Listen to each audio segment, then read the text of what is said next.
6 నెలలుగా ప్రచారం. ఏడాది క్రితం నుంచి ఓటర్ల నమోదుపై ఫోకస్. ఎట్టకేలకు గ్రాడ్యుయేట్ ఎమ్మెల్సీ ఎన్నికల పోలింగ్ అయిపోయింది. రిజల్ట్ మాత్రమే మిగిలింది. మరికొన్ని గంటల్లోనే బ్యాలెట్ బాక్స్ ఓపెన్ కానున్నాయి. 2 టీచర్, 1 గ్రాడ్యుయేట్ ఎమ్మెల్సీ ఎన్నికలు జరిగితే పట్టభద్రుల సీటు ఫలితం మాత్రం ఉత్కంఠ రేపుతోంది. ప్రధాన పార్టీల అభ్యర్థులతో పాటుగా స్వతంత్ర అభ్యర్థుల గెలుపుపై లెక్కలు వేసుకుంటున్నారు. సర్వేల అంచనాలు కూడా హీట్ క్రియేట్ చేస్తున్నాయి.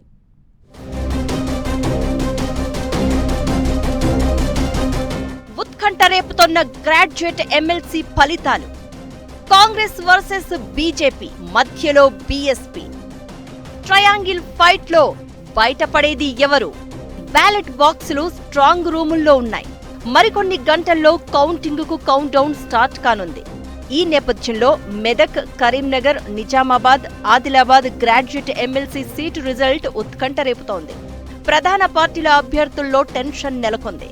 గ్రాడ్యుయేట్ ఎమ్మెల్సీ ఎన్నికల్లో కాంగ్రెస్ తరపున ఆల్ ఫోర్స్ విద్యా సంస్థల అధినేత నరేందర్ రెడ్డి, బీఎస్పీ తరపున మాజీ assistant professor Prasanna Harikrishna, BJP నుంచి అంజిరెడ్డి పోటీ పడ్డారు. నామినేషన్లు పూర్తయ్యే నాటికి కాంగ్రెస్, బీజేపీ అభ్యర్థుల మధ్య పోటీ ఉంటుందని భావించినప్పటికీ బీఎస్పీ నుంచి బరిలో నిలిచిన డాక్టర్ ప్రసన్న హరికృష్ణ అనూహ్యంగా మిగతా 2 క్యాండిడేట్లకు ప్రధాన ప్రత్యర్థిగా మారారు.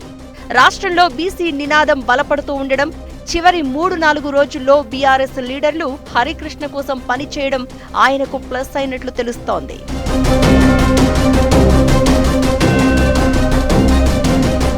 ప్రతిష్టాత్మకంగా జరిగిన పోరును అన్ని పార్టీలు సవాల్గా తీసుకోగా ఈ 3 అభ్యర్థుల మధ్య ప్రధానంగా ఎన్నికల పోరు జరిగింది. ఏకంగా కాంగ్రెస్ అభ్యర్థి తరపున సీఎం రేవంత్ రెడ్డి, మంత్రులు ప్రచారం చేశారు. కాంగ్రెస్ తో ఢీ అంటే ఢీ అనే రీతిలో బీజేపీ క్యాంపెయిన్ చేసింది. కేంద్ర మంత్రులు కిషన్ రెడ్డి, బండి సంజయ్, బీజేపీ ఎమ్మెల్యేలు అభ్యర్థి తరపున ప్రచారం నిర్వహించారు. బీఎస్పీ అభ్యర్థి ప్రసన్న హరికృష్ణ ఒంటరిగా ఎన్నికల్లో పోరాటం చేయగా పోలింగ్ కు 3-4 రోజుల ముందు నుంచి బీఆర్ఎస్ పరోక్షంగా సపోర్ట్ చేసింది.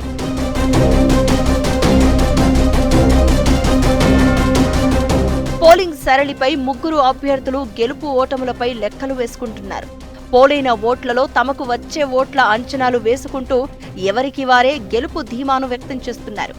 కాంగ్రెస్ సర్కారుపై ఉన్న వ్యతిరేకత, హిందూ ప్రభావం, నిరుద్యోగులు, ఉద్యోగులు అండగా నిలబడతారని బీజేపీ భావిస్తోంది. కానీ కమలం పార్టీని పోలింగ్ సరళి కలవరపెడుతోందట. బీజేపీ విజయానికి ఏనుగు ఎదురెళ్లిందని పోలింగ్ సరళితో తేలిపోయిందట. పోల్ మేనేజ్మెంట్ చేసిన ప్రభుత్వ వ్యతిరేక ఓటర్లు బీజేపీ కంటే ప్రసన్న హరికృష్ణ వైపు మొగ్గు చూపారనే అంచనా వేస్తున్నారు. ప్రసన్న హరికృష్ణతో ఉమ్మడి నిజామాబాద్, ఆదిలాబాద్ జిల్లాలో కమలం పార్టీకి తీవ్రమైన నష్టం జరిగిందన్న చర్చ జరుగుతోంది. ఉమ్మడి కరీంనగర్ జిల్లాలో కాంగ్రెస్, బీఎస్పీ మధ్య పోటీ అన్నట్లుగా ఓటింగ్ ప్యాటర్న్ కనిపించిందట. సర్కారు వ్యతిరేక ఓట్లు భారీగా చీలినప్పటికీ ఆ ఓట్లు బీజేపీ కంటే బీఎస్పీకి లాభం చేశాయని అంటున్నారు. కేవలం సర్కారు వ్యతిరేక ఓటే కాదు, బీసీ వర్గాల ఓటర్లు కూడా ప్రసన్న హరికృష్ణకు పోలరైజ్ అయినట్లు జరుగుతున్న ప్రచారాన్ని బీజేపీ కొట్టిపారేస్తోంది. ఇక కాంగ్రెస్ అభ్యర్థి నరేందర్ రెడ్డి కరీంనగర్ వాసి కావడం గెలుపును ప్రభావితం చేసేలా ఉమ్మడి కరీంనగర్ జిల్లాలో ఓట్లు ఉండడంతో ఆయనకు బానే ఓట్లు పోలై ఉంటాయని కాంగ్రెస్ పార్టీ అంచనా వేస్తోంది. అందరికంటే ముందే టికెట్ కన్ఫర్మ్ కాకపోయినా నరేందర్ రెడ్డి ప్రచారాన్ని మొదలుపెట్టి 1,00,000కు పైగా ఓటర్ ఎన్రోల్మెంట్ చేయించారు.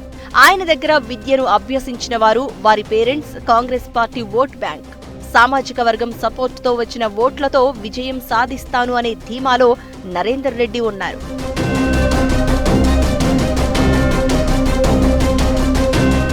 కాంగ్రెస్ పుంజుకోవడానికి సీఎం రేవంత్ పర్యటన గేమ్ చేంజర్ గా మారింది అంటున్నారు హస్తం పార్టీ నేతలు. నిజామాబాద్, మంచిర్యాల, కరీంనగర్లో రేవంత్ చేసిన ప్రచారంతో సమీకరణాలు మారిపోయాయంటున్నారు. సర్కారు వ్యతిరేక ఓటు చీలినా పాజిటివ్ ఓటుతో గట్టెక్కుతామని అంటున్నారు కాంగ్రెస్ లీడర్లు. ఇక బీజేపీ, కాంగ్రెస్, బీఎస్పీ అభ్యర్థులతో పాటు మరో 53 మంది అభ్యర్థులు చీల్చే ఓట్లు అభ్యర్థుల గెలుపోటములను ప్రభావితం చేసే అవకాశాలు ఉన్నాయి. ఇక గతంలో 59% పోలింగ్ అయితే ఈసారి 70.42% ఓటింగ్ జరిగింది. పెరిగిన ఓటింగ్ పర్సెంటేజ్ ఎవరికి మేలు చేస్తుంది, ఎవరికి షాక్ ఇస్తుందనేది ఆసక్తిగా మారింది. త్రిముఖ పోరులో ఎవరు విజయం సాధిస్తారో చూడాలి మరి.